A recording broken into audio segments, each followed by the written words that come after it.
hefyaranti kangerue jaru kwa va le mama ninge itikarwe tinifanta fuye futwange kedele fana sabate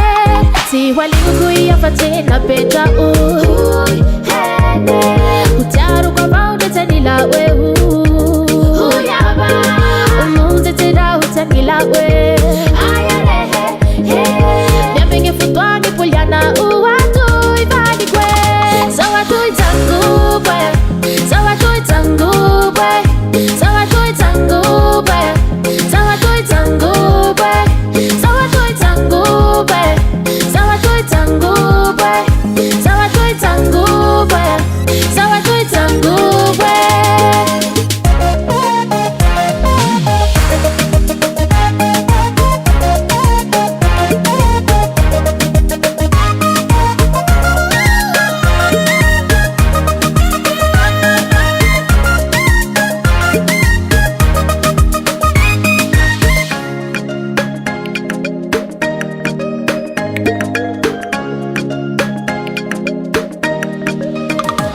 Nana vitahire helewe anila kuevo Dekisai kule mere tere tazo vau Mala helura umacharo tikazai Vali kwe Mipulyana balakire Fa irehe fianga kuirehe kitia kwe Huya we Si walingu kuia fatina peta Utaru kwa vau detanila we Huya ba Umunze tira utakila we Nyambingi futwangi pulyana uwatu ibadi kwe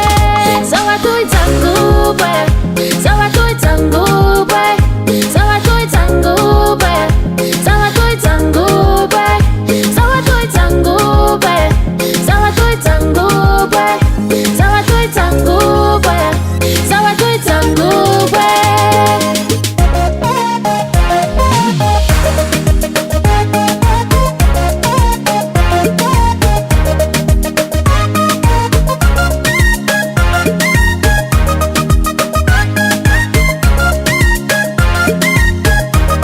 Zawatu itangu bwe